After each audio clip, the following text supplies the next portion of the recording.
25 minutes of my time wasted. Take two.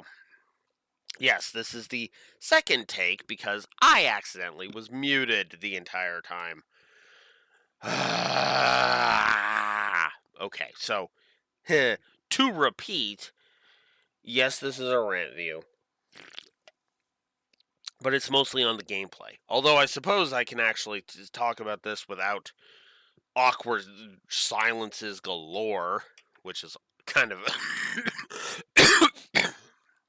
excuse me, kind of ironic. Also, yes, please forgive me. I am still sick. Nick, I'm on the tail end of a cold. Well, what I'm hoping is the tail end of a cold, and yada yada yada. It's gonna be like the last time I was sick, which I believe was either June or July. I was sick. It got hit with a nasty. No, it was June. I got hit by a nasty cold. Old, because yeah, it was just before I started Lightning Returns. Hurts. Oh.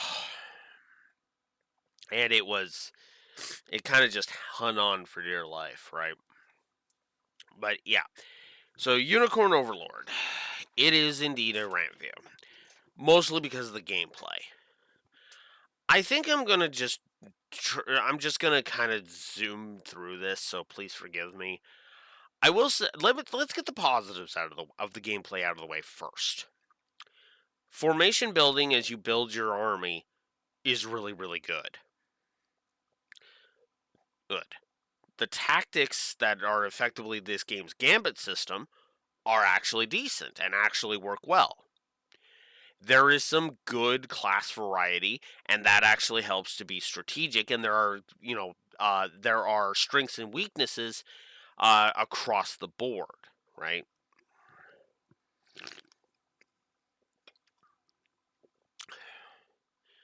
There's a lot of interesting. There's a lot of interesting and engaging.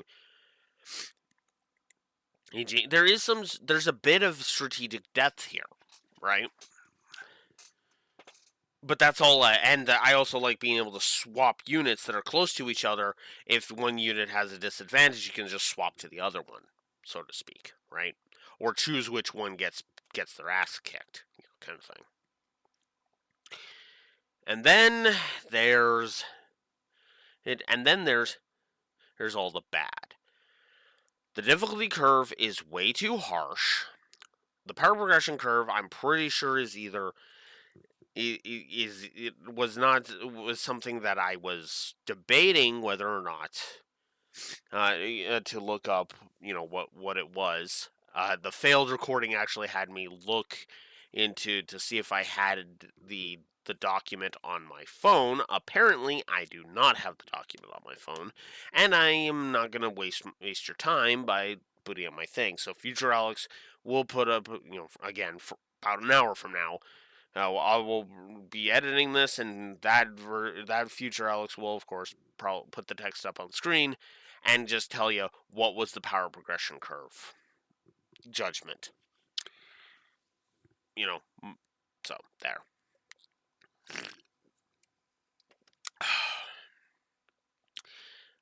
I also find the time limit irritating.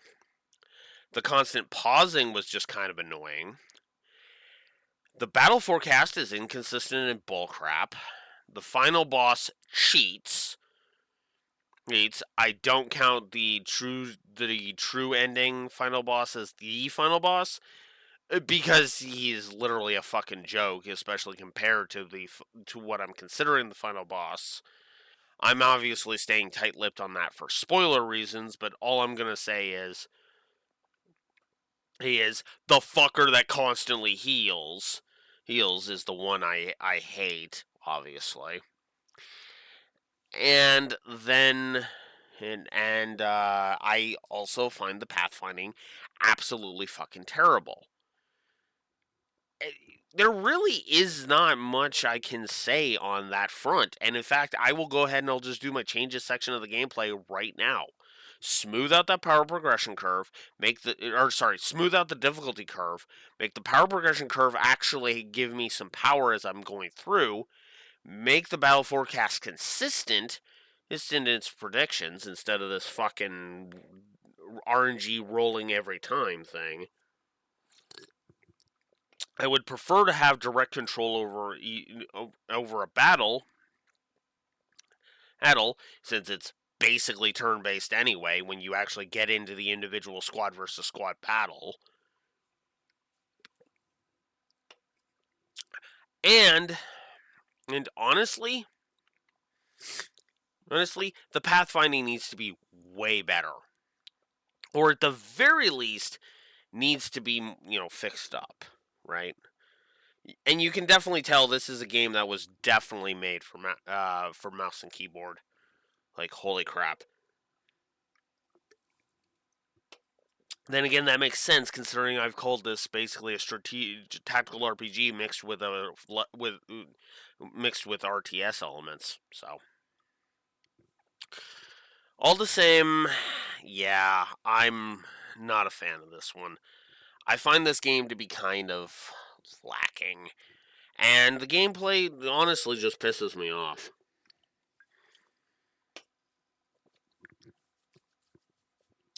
I honestly wish the gameplay was better, and as I said, I would love for Vanillaware to take another crack at this and fix this, and make this better, because that would be awesome.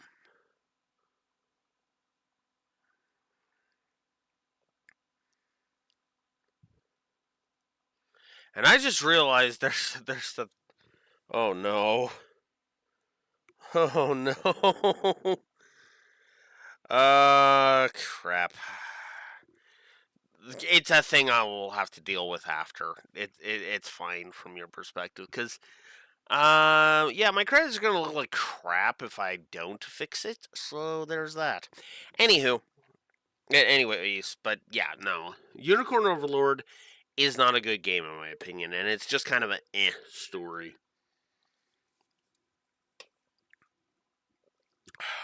But yeah, and I know that this is short. Like my discussion on that is short, but that's because my problems are all straightforward.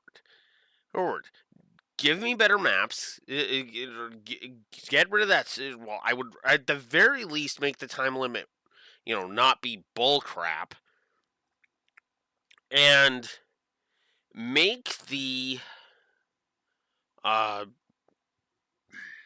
and make the game less bull crap.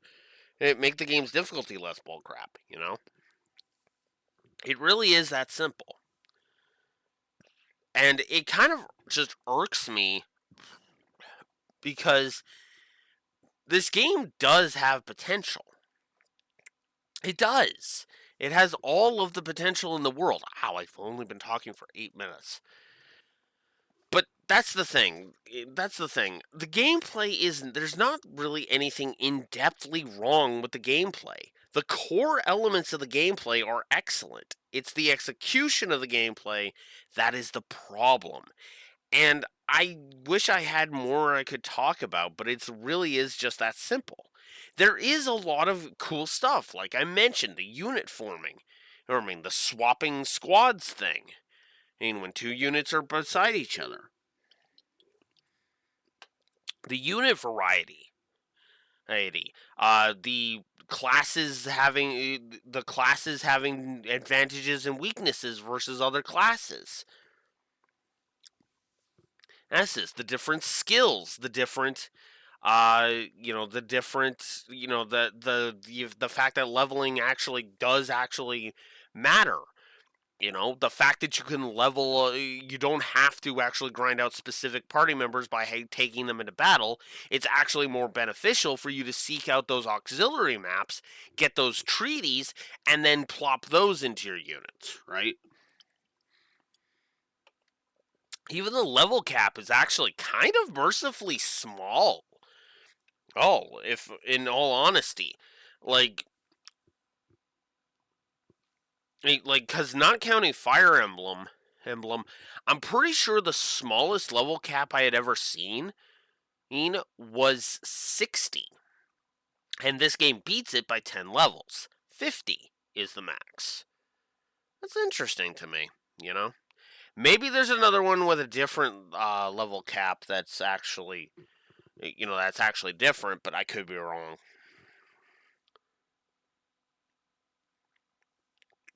And honestly, I don't know. I honestly just did not like a lot of the game's crap. Never mind the fact that you have to go around and you have to visit those shrines to get that anti screw you over thing. For the second half of the final map. And then and yeah, it's just not a fan. Just straight up not a fan. So now it's time to move on to the spoiler section. Spoilers! Spoilers, spoilers, spoilers, spoilers. Spoilers, spoilers, spoilers. Spoilers. Spoilers. Spoilers. Okay? This is your last chance. This is the spoiler section now. Because I'm done talking about the gameplay, and I've already said my piece with the changes. Smooth out the difficulty curve. Give me bosses that don't cheat, and give me a battle forecast that's actually worth a damn. AKA the Fire Emblem version. You know? Because the Fire Emblem version is actually really good. But yeah, no, so this is the last. And fix that goddamn pathfinding. There you go. Alright, last chance for spoilers. Here we go. 5, 4, 3, 2, 1. Alright, so. The prologue is. So, Galeria's using possession to take over the continent in a freaking cutscene bugs me. The whole 10-year time skip thing really goddamn bugs me. Now, I'm not like the lore runner, okay? Shocking statement, I know. But what I mean by that is that time skips don't piss me off as much as he does. Because it definitely feels like every single time there's a time skip of any kind in a story, he's immediately against it. Any time skip. I've seen him get pissy about a month time skip. Now, I was with him because, good fucking lord, what the hell? Hell Tales arise. But, at the same time, I'm usually not bothered by time skips as much. Do I think they're ridiculous? Sometimes. And to be honest with you, even Three Houses, for as much as I like, for as much as I have actually ragged on that one, it only goes so far. But the 10 years thing just strains credibility. Excuse me. Even a 5-year time skip would have been pushing it, my opinion. But a 10-year time skip was just stupid.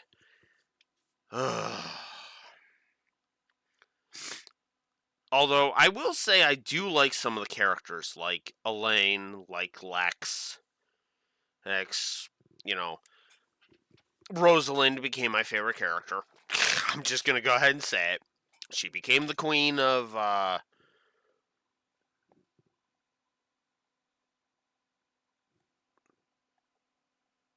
Corinth? Was that the name of it? Did I write it down? Oh, you gotta be kidding me. I wrote down every other location. nation's name except the starting one. Oh, are you kidding me? Hey, yeah, I'm pretty sure it's Corinth. Future Alex will put up a thing if I'm wrong. Oh my god. Ugh. But yeah. So yeah. So Elaine has to go out. Uh, Scarlet gets captured because Galerius is after the shrines. And this is where we start to see the mind. Right at the end of the prologue is where we start to see the mind control aspect of the plot. And possession does not make it better. I kind of hate the mind control angle because it could have been interesting to kind of spin this around and kind of make there be an interesting idea here, right? Make it so that there's political tensions, like maybe some people didn't agree with all of Elenia's policies and thought that she was stifling the kingdom or whatever, ever, right? And that kind of led to this revolt. And then that's how Galerius got in. Was the whole, we will make the whole world excuse me, understand our things, and maybe some of them were okay with, Drakenhold, or maybe some opposed and defected or whatever, right? But no, we just do mind control because fuck it. I do like the Liberation Army idea. Yeah, that was kind of cool. Well, there were some interesting plot elements that I thought were kind of neat. The whole Nina thing, that was kind of cool. Cool. Um, Rolf was interesting. That was the first. I think that was no, that was the archer dude. Dude, he was kind of cool. Uh, then there's Yana, who I ironically found before going to rescue Scarlet, so that was kind of hilarious. But yeah, Yana, voiced by Brianna Knickerbocker, aka hey Tita. So it was just kind of funny, honey, having like Tita be voicing like a sorceress. They call her a witch. I don't like using that word because I'm not gonna call her that because one letter off, right? Doesn't feel right. But yeah. So then we go and we deal with that, and Galerius randomly shows up because the seals and everything, and then the great sage of the Corinth sanctuary is like, go. When you're prepared, go to the shrines and the sanctuaries and deal with them. So, and then you have to go through the Albion arc before you can start doing that, which is just, well, what the fuck was the point then? But whatever. So then Drakenhold is meant, which I wrote a note twice for. Drakenhold is the next place that we go to. Ooh, and and this is where I start to get pissy about some of the writing. Because there's a character named Hilda, and she is a complete fucking moron. She's trying to stem the tide because this disease has infected the people she's trying to protect, and yada yada yada yada. She's trying to keep order. But the problem is that she is told there's a solution, and she promptly ignores it because because because she's an idiot, basically, and she believes that following the Zenoiran Empire is the correct call. Yeah, I'm just gonna go ahead and just mention. I'm just gonna dance around the axis parallels because God knows I did that too much on the stream. I did did way too much Nazi comparing on the stream. You know, like just constantly on the stream, I was constantly comparing the Zenoirans to the Nazis, and I don't want to bog down this video with that shit. I did enough of that on stream. If you want to see me do that, go watch the stream. But yeah. So then, after dealing with all the Drakenholt stuff, which was actually somewhat interesting, I won't lie about it. Don't even know why I'm muted. I'm gonna be editing those out and those coughing fits out anyway.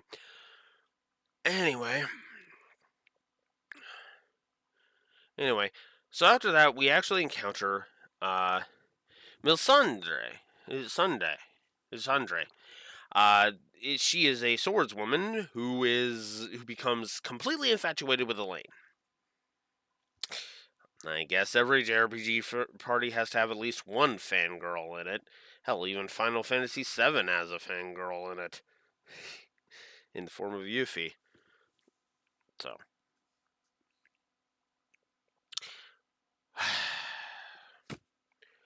But then this is where I encountered a character that pissed me off so fucking much because she's a fucking idiot and a hypocrite. And a paint in her guzzling dumb bitch. Monica. Again, not that Monica. But, no, the Unicorn Overlord Monica is stupid. We encounter her, and she is loyal to the Zenoirans because at best she thinks that there's no opposing them, and at worst that she agrees with them, which is just fucking bullcrap. Then we basically look at her and say, "Can we negotiate? Can we avoid a fight?" And she's like, "No, I will fight you." And then when we defeat her, and it's revealed that the fight was basically pointless because we were trying to talk to her, she has the gall to say, "Well, why didn't you say so earlier?" When we fucking did. Elaine literally point blank said in the map dialogue, "We don't want to fight." What the actual fuck? Fuck you, cunt. Ugh.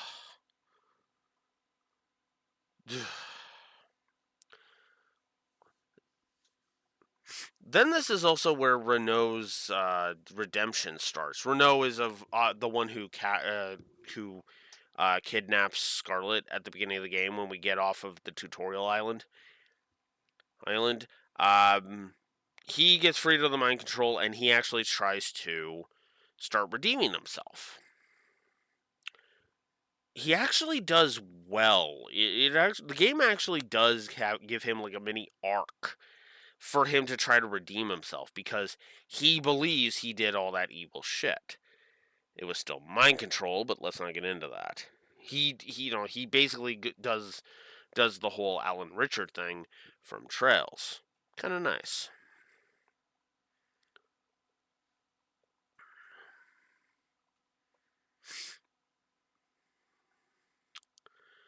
So then we head off to Elheim, where we find out that the elves in Elheim are actually smart in this setting. Namely, they've been getting their asses kicked for a decade, so they're like, yeah, we're not going to turn our noses at any help because the typical elf racism is just going to fuck us over. So let's be smart about this. And I like that.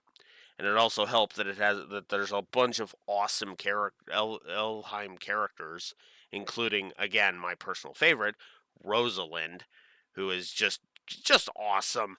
Awesome, especially when she's mostly business, and then when the Elheim arc concludes, she kind of turns into like this flirty, like this mischievous flirt, and it's like, So yeah, the Queen of Corinth. So yeah, the more I'm thinking about it, I'm pretty sure Corinth is the name of that. But anyways, So then we go to Bastorius and deal with the Bestrels, including a former Zenoran soldier who got turned into Morard. He's actually a cool character, and I actually really liked him. And his, I guess you could say father-daughter esque relationship. That's the vibe I get anyway, between him and Unifi, the archer girl that joins us in Pistorius, is actually kind of interesting. Otherwise, the arc is just kind of because it flip flops on who the villain is a little too quickly, and it's just like, oh, piss off, you know. But yeah, I don't really have much to say there. Oh, God. All right, let's talk about Albion next. So Albion is the religious. It is the religious country. And they are being led by a guy by the name of Sanatio, who is a complete fucking hypocrite and should not have been let off the hook as easily as he had, considering that he literally manipulated everyone around him, including uh, Diet Dimitri, Diet Time Skip Dimitri. If you're not getting the joke, Nigel is his name. He's the night dude. He's literally a night dude in heavy armor, and he's voiced by Chris Hackney, who is literally just doing time skip Dimitri's voice. He's the entire time. You know? Like, seriously. Post Battle of Gronder under Dimitri, that's him.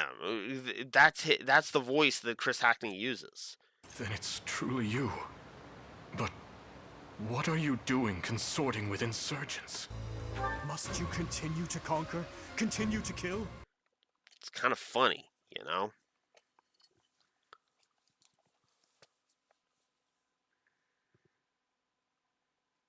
You know?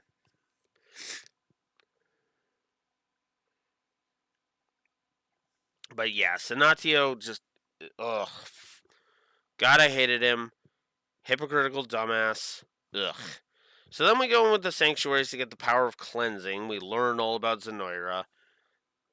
There's not much to say. And then we go and we deal with the final map. And I'm going to go ahead and say it.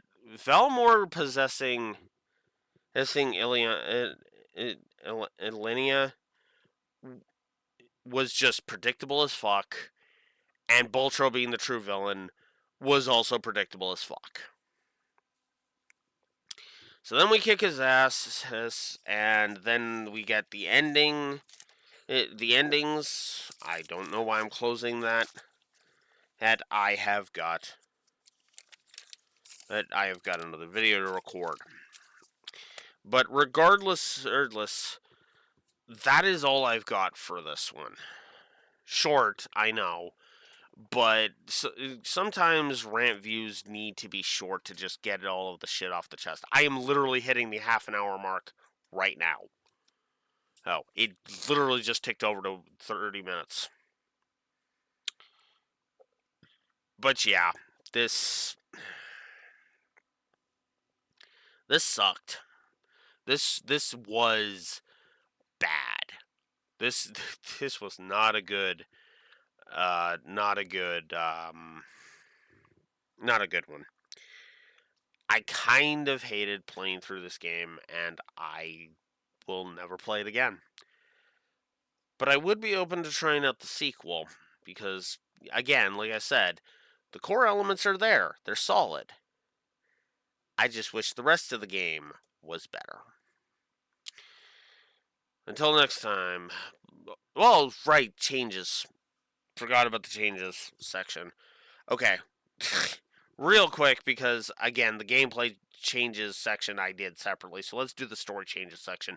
What would I do differently?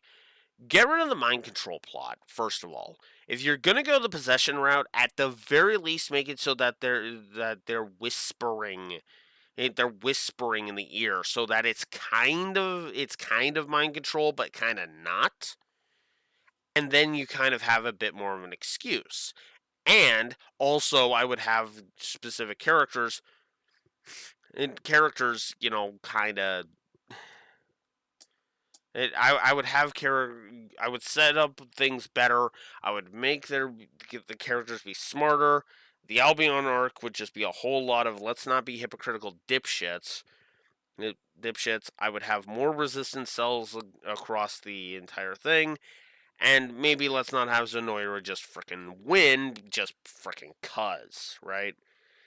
There's it is pretty straightforward, which is kind of the double-edged sword of doing a changes section, right? Because especially in this case, because there's no reason to really do that much with different with the story, right? It literally is just do something different. Tweak a couple of things and it's fine. But regardless, I think that's where I'm gonna just end because yeah, uh, I can't recommend this game. I know. Oh, and you know what's funny is that in 3 weeks there's gonna be another goddamn rant view. One that I've already recorded, so yay for me. But all the same. Until next time, Blue Wolf Alex the Lore Walker signing out. Have a good one. Later.